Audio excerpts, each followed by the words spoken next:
हाय बंधुरा देखें एक आज के आमी कला बानाना बोले जाके ओई दिए एक चिप बानानो देखाबो आपनादेर हयतो आशा करी आपनादेर खूब पसंद होबे।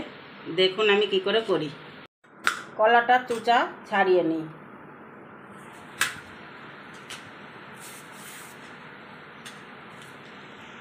छाड़िए नी এই দেখেন এইভাবে ছাড়িয়ে নিচ্ছি কলাটা।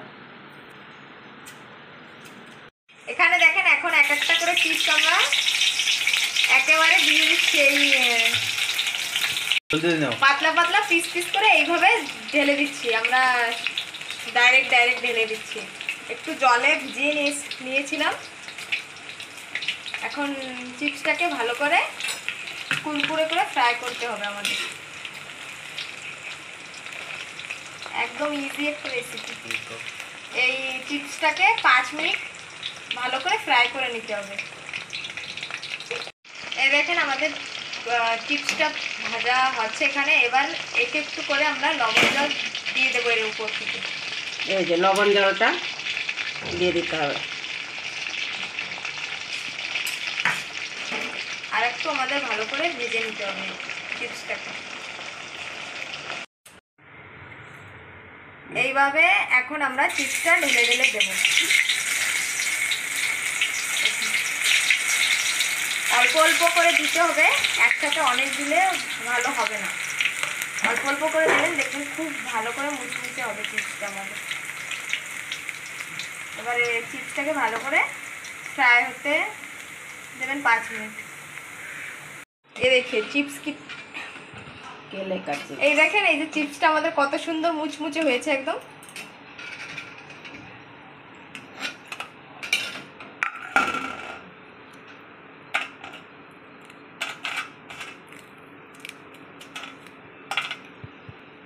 তো দেখেন বন্ধুরা এখানে আমাদের চিপসটা দেখেন কত সুন্দর করে ভাজা হয়ে গেছে।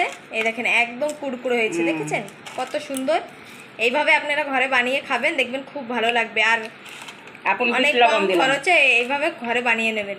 আর এখন এরপর থেকে আমরা একটু বিট নুন আর একটু লঙ্কার গুঁড়ি ছড়িয়ে দেবো আর একটু আমচুর, তাতে কি চিপসের টেস্টটা একটু ভালো আসবে। এই যে এটা হলো আমচুর। আগে দিলাম। চাইলে প্রথমে কলাটাকে ভালো করে নুনের জলে ভিজিয়ে রেখে দিতে পারেন, তাতেও ভালো হয়। আর এইভাবে করলেও আরো ভালো হয়। তাই এবারে একটু লঙ্কার গুঁড়ো দিয়ে দিচ্ছি স্বাদের জন্য। এইভাবে দিয়ে খাবেন, খুব ভালো লাগবে খেতে। কে কে খাবি এনি খাবি। দেখুন কত মুচমুচে। এই দেখেন এই দেখেন এই দেখেন ঝরঝর করছে চিপসটা। বড়িয়া হয়েছে। দেখো বৌমা কি সুন্দর আওয়াজ হচ্ছে না? অনেক খাস্তা হয়েছে।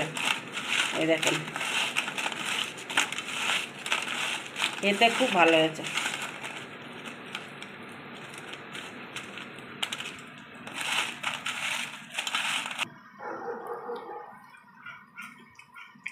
ওই দেখুন কত সুন্দর হয়েছে চিপসটা।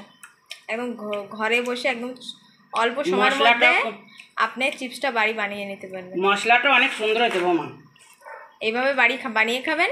আমচুর দিয়েছি, লঙ্কা, কম খরচে ঘরে অনেকটা চিপস এইভাবে বানিয়ে খাবেন। নয়তো দোকান থেকে আনলে কত টাকার আপনাদের দিতে হতো এই চিপসটার জন্য। একদম ঘরে অল্প খরচার মধ্যে বানিয়ে খাবেন, খুব ভালো হবে। তা আপনাদের যদি আমাদের চিপসের রেসিপিটা ভালো লেগে থাকে অন্তত একবার ঘরে বানিয়ে নেবেন। আর যারা এখনও সাবস্ক্রাইব করেনি তারা অবশ্যই সাবস্ক্রাইবটা করে দেবেন। আর ভিডিওটাকে লাইক শেয়ার কমেন্ট অবশ্যই করে দেবেন। আবার দেখা হবে নতুন একটা ভিডিও নিয়ে। এখন দেখেন আমার গালের মধ্যে কি সুন্দর আওয়াজ হচ্ছে। এই পর্যন্তই থাকলো, আবার দেখা হবে নতুন একটা ভিডিও নিয়ে।